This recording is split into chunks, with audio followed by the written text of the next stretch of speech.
So what'll happen often is it'll be a weekend, maybe even Friday night, and someone will message me, oh no, this is happening to me, my partner, my offspring, right? My pets, like, what can I do?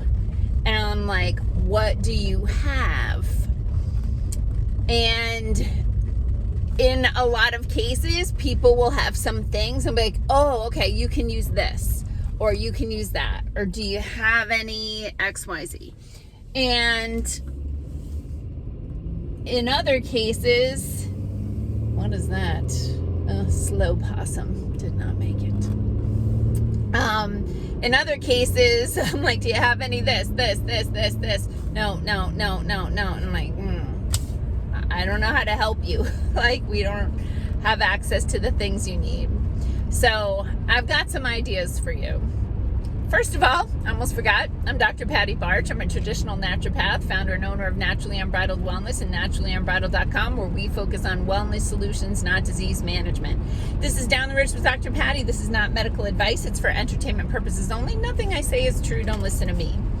So in addition to kind of what I laid out there for you, I will say that some people have asked me what to have on hand for SHTF.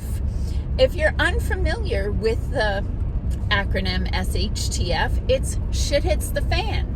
And there are some people who have some concerns with the upcoming election that could be mayhem for a little while. I mean, for crying out loud, sometimes after the World Series or something, like whole towns go ballistic, cars get flipped over. It's like human behavior is fascinating to me.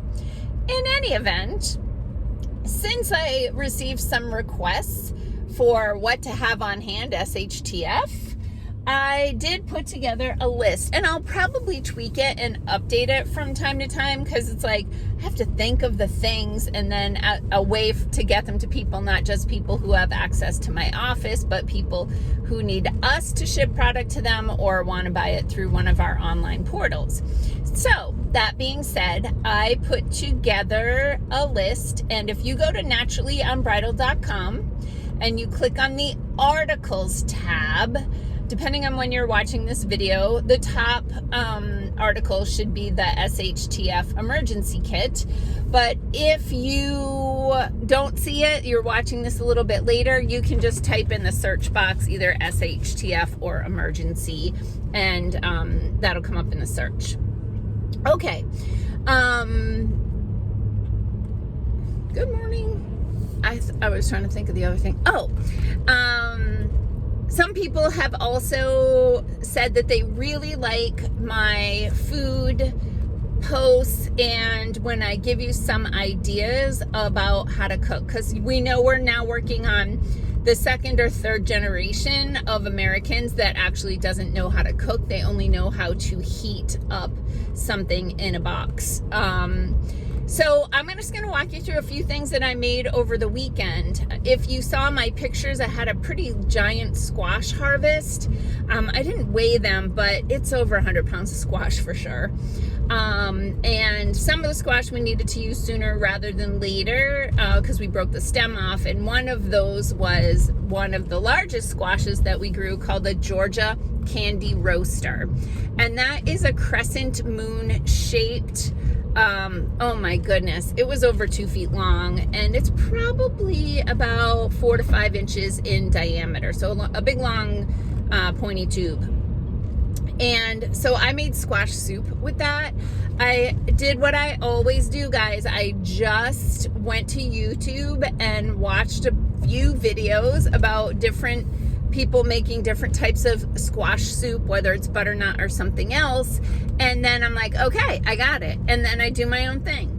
So what I did was I cut up that Georgia Candy Roaster squash. It took 2 of my stone sheet pans. I coat those with parchment paper so that the caramelized squash doesn't stick. It's super easy to clean up after that.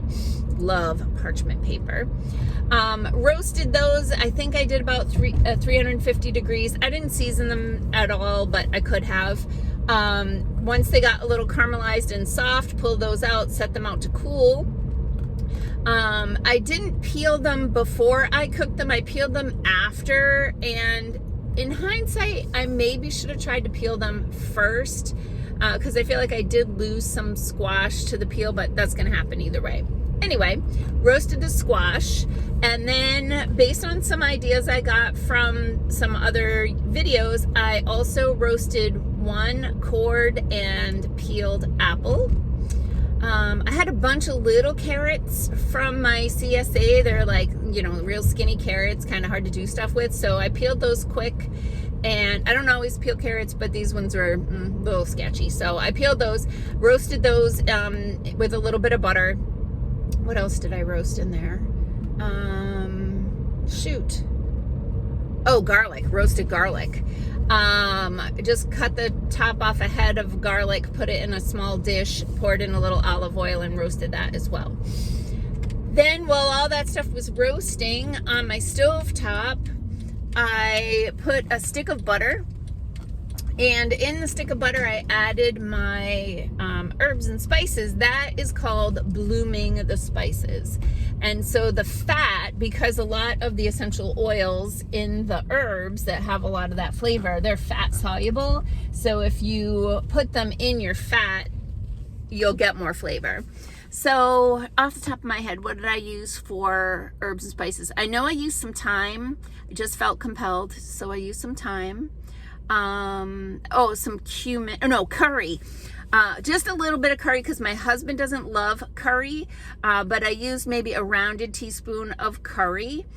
And shoot, I don't remember what else.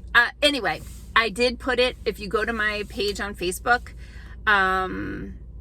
if you go to my Facebook page and you look for my squash soup, you'll see all the steps and, what I used. Like, I remembered because it was closer. I did this on Saturday. Anyway, a few fun things about that. So I just got a new mandolin. If you don't know what a mandolin, it's like a slicer like that you see in the deli, but you use it for vegetables and stuff. And I love that thing. So I was having fun, and I sliced up some onions and green pepper, and I roasted those because the roasted onions and green pepper has a tremendous amount of flavor, especially roasted onions, man, they're magical. And I just used those in different recipes that I was using all weekend. So I did throw a handful of those into the squash soup as well. I also grabbed, I think, 2 quarts of, maybe a quart and a pint. Anyway, some chicken broth, chicken stock that I canned myself out of my pantry, added that in, and then added all the squash and all the things and used my immersion blender, and then salted to taste. It's magnificent. I mean, it is so good. What I need to pick up, because I thought I had some, I just remember where they are. Pepitas, little pumpkin seeds. I'm going to toast some of those. So takes a little bit of pumpkin seeds and toss them in a little bit of oil, sprinkle them with salt, and roast them in the oven till they get kind of poppy and cracky. And I'm gonna garnish the squash soup with those. So high in the good kind of fiber, really high in vitamin A, and oh my goodness, so delicious and warming. Although it's gonna be like 80 degrees today, I'm thrilled. So that's enough of that. Cooking is not that hard, and the more gadgets you have, the more fun it is. So post some comments in the, on the post here about what types of recipes or foods you're interested in, how I might cook them. Peace out, peeps. Have a healthy day.